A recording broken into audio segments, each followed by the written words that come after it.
Hello YouTube family, કેમ છો મિત્રો? મજામાં? ફરી એકવાર મિસ્ટર રાહુલ વ્લોગમાં તમારું સ્વાગત છે. અને આજે આપણે ક્રિકેટ રમવાની છે, તો થોડી વાર ક્રિકેટ રમી અને પછી જો ટાઈમ મળે તો સુરેશભાઈ આપણને હાર્મોનિયમની સાથે થોડીક સંતવાણી જણાવશે અને એમનો થોડોક ઇન્ટરવ્યૂ લેવાનો છે. તો વ્લોગમાં બન્યા રહેજો.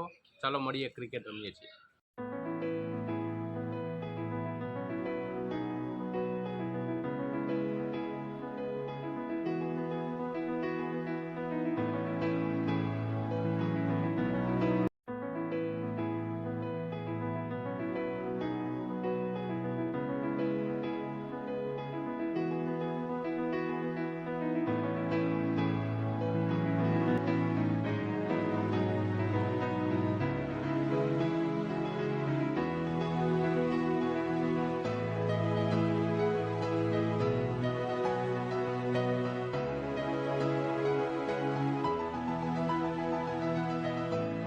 ગાઈસ, 2-2.5 કલાક ક્રિકેટ રમીને હવે અમે નવરા થઈ ગયા છીએ અને જવું છે આપણા સુરેશભાઈના ત્યાં.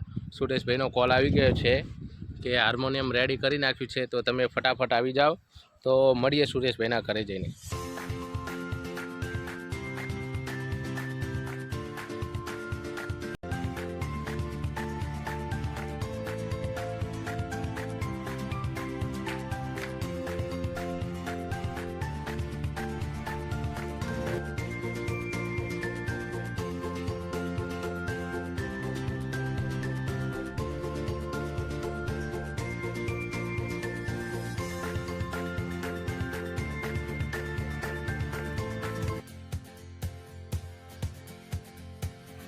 તો ગાઈસ, આવી ગયા છીએ આપણે હેબતપુર પાર્કમાં અને સુરેશભાઈના થોડાક ભજન સાંભળવાના છે.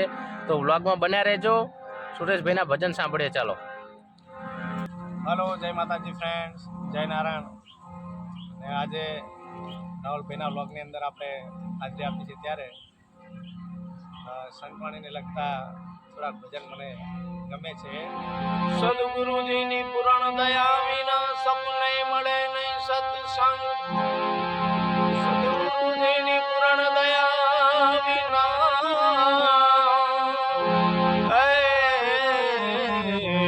વાલા સપને મળે નહીં સત્સંગ.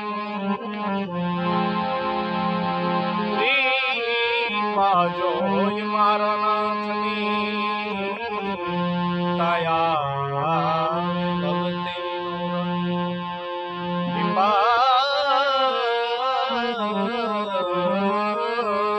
મારા નાથની એવા લખી જોઈ મારા નાથની દયા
જગત છે ને ઊંડાએ ના પાયા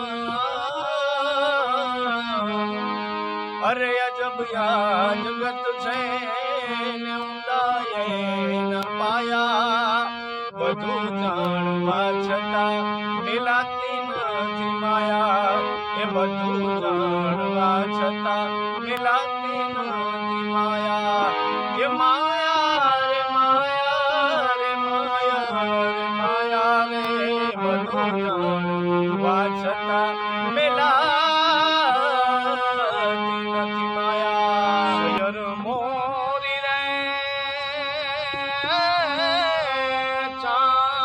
ચાંદાને પછવાડે સૂરજ ક્યારે ઉગશે રે લોલ સૈયદ મોરી રે ચાંદાને પછવાડે એ સૂરજ ક્યારે ઉગશે રે લોલ ગાઈસ ભજનની સંતવાણી આપણે ઘણા બધા ભજન સાંભળ્યા છે અને આપણે આ વ્લોગને અહીંયા સમાપ્ત કરીએ છીએ. તો સુરેશભાઈ શું કહેવા માંગો છો આપણા સબસ્ક્રાઈબરને? જય માતાજી મિત્રો, જય નારાયણ. અને ભજન એક એવી વસ્તુ છે કે દરેકને સંગીત પણ એવી વસ્તુ કે બહુ શાંતિ મળતી હોય. રાહુલભાઈએ ખાસ આપણને આવકાર્યા અને ભજનને જ્યારે પ્રોત્સાહન મળતું હોય ત્યારે ખાસ એમના બધા જ સબસ્ક્રાઈબરને બધા જ મિત્રોને ખાસ વિનંતી કરું કે બધા ખૂબ સપોર્ટ કરો અને ભાઈને ખૂબ આપણે આગળ વધારીએ. જય નારાયણ.